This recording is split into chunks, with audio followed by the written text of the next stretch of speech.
Hi, my name is Cameron Harmon, and today we'll be discussing the optimal outcome model and how that model fits into clinical practice. Just a little introductory about the model and it's how it works. The model has three regions. Those three regions are external factors, the clinician, and the patient. And the ideal of this model is if all three of these regions have perfect balance, then you achieve the optimal outcome. So, surrounding this optimal outcome is a safe zone, and how the safe zone plays into the model is that if you land the optimal outcome with anywhere within the safe zone, then you still achieve the optimal outcome of the scenario. So, getting into how this fits into clinical practice, in clinical practice, I think you could see a number of scenarios. You could see someone who has suffered from a stroke and is trying to regain the mobility of his left arm. You could see a child who doesn't have the proper biomechanics of walking. You could see a young athlete in high school who is trying to return to his sport. You could see an elderly patient who has had a hip replacement who is trying to regain the mobility of their hip. As for the duration of this video, I think that I'm going to refer back to the scenario with the young athlete trying to get back to their sport.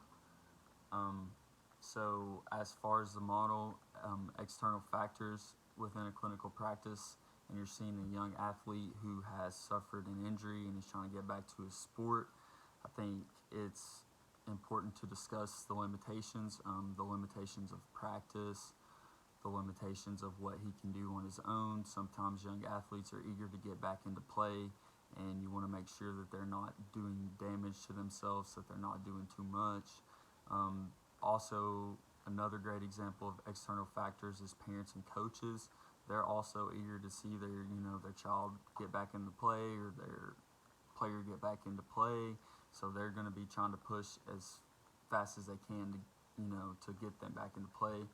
And I really think it's important to discuss with them, as far as the parents and the coaches, what your patient's goal is, and your patient would be the high school kid. What his goal is, as far as you know, what what would be success for him coming out of the clinic. What would be his definition of success?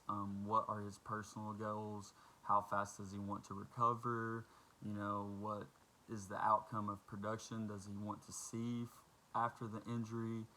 I think that's really important. As far as the patient, like I said, you just have to listen to his goals. That's the patient part of the model and how it fits into clinical practice. I think it's very important for the patient to be specific. That way that you can help them the best that you can, and that dives into the clinician part of this model. Um, as for a clinician, I think it's important to be very precise in your measurements with this model and very precise with your testing.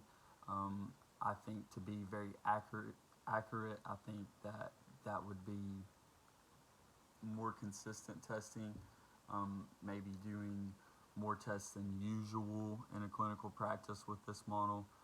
Um, Really, in general, the greatest understanding of this model for me was that you listen to your patient and use them as a gain or as a gauge for knowledge, or use them to gain knowledge within the scenario that you guys are experiencing together.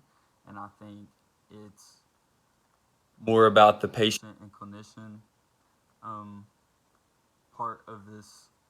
I think it's more about the patient and clinician relationship within this model that makes it work. If the patient and clinician have a good relationship within that clinic, I think that the external factors take care of itself. But you have to discuss everything thoroughly. It's important as a clinician to share these measurements and the results of the testing to with the patient, so that they can realize exactly what's going on. I think this is a great model and that it fits well into a clinical practice. And thank you.